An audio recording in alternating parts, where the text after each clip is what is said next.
कोई जानता भी है कि चावल का एक दाना तैयार होने में कितना समय लगता है? नहीं जानता। 120 दिन।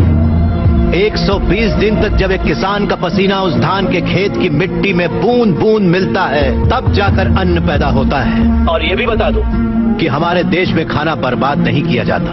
अगर वही देश किसानों को बर्बाद होता देखता रहे तो फिर हम किसके पास जाएंगे? खाना खिलाने वाले से कहा जाता है अन्नदाता सुखी भवतु। ये अन्नदाता है कौन? खाना पकाने वाला या परोसने वाला नहीं है, अन्न उगाने वाला है। और ये खेती जैसा उपहार ईश्वर ने हमें दिया है।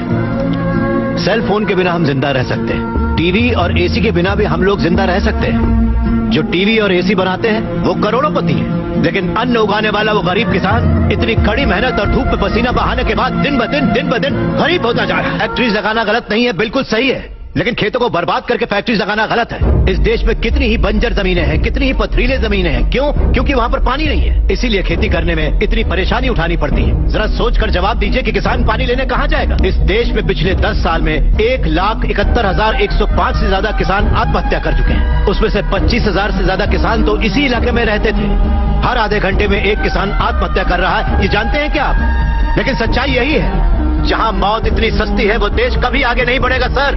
तकरीबन 10 लाख से ज्यादा किसान अपना पेट पालने के लिए गांव छोड़कर शहर में मजदूरी करने आ जाता है। जो हमारे देश की रीढ़ की हड्डी है वो बिल्डिंगों में चौकीदारी करता है। जो किसान हमारा भगवान है, अन्नदाता कहलाता है, वही मंदिरों के सामने भीख मांगता फिर रहा है। वादों पर मत जाइए, जमीन पर आ जाइए।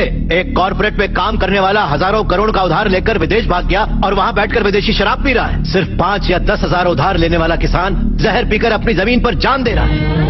इन कॉर्पोरेट्स की काली करतूतों की वजह से हमारी हरियाली जली जा रही है। खेत सींचने वाली नदियां फैक्ट्री से निकलने वाले गंदे पानी से जहरीली होती जा रही हैं। ये मल्टीनेशनल कंपनीज की मशीनें हमारी खेती वाली जमीन पर कब्जा करके उन्हें खत्म करती जा रही हैं।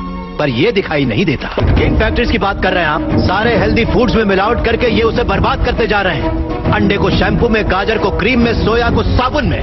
2 रुपए का अंडा 10 रुपए में, 10 रुपए का गाजर 100 रुपए में खरीद रहा है ये कॉर्पोरेट वर्ल्ड। इस रेट पर क्या कोई गरीब खरीद पाएगा? फिर भी ये पैसा किसान या गरीब तक कभी नहीं पहुंच पाता, क्योंकि बिचौलिए ले जाते हैं। ये बिचौलिया धीरे धीरे और अमीर होता जाता है। अन्न पैदा करने वाला किसान गरीब से गरीब होता जाता है। पौष्टिक खाना न मिल पाने की वजह से गरीब बच्चे, गरीब बूढ़े बीमारी से मर रहे हैं सर। नौकरी कैसी भी हो हमारी बेहतरी के लिए होनी चाहिए, लेकिन हम उन फैक्ट्रियों के गुलाम बनकर अपनी जिंदगियां खराब कर रहे हैं। याद रखिए, खेती भी एक उद्योग है और किसान उद्योगी है, उसे अगर हमारे गांव की समस्याओं को आप लोगों ने नजरअंदाज किया तो एक न एक दिन हर गांव हमारे गांव जैसा ही बन जाएगा। समझ जाइए आप लोग। अगर ये मीडिया कोशिश करे तो ये दुनिया हिला के रखते हैं। वो ताकत है आप में। आप लोगों के दर्द को आपको बताने के लिए आपको परेशान किया, उसके लिए माफी चाहिए। अगर आपको लगे कि ये सही है तो हमें न्याय दिलाने के लिए हम सबकी मदद कीजिए।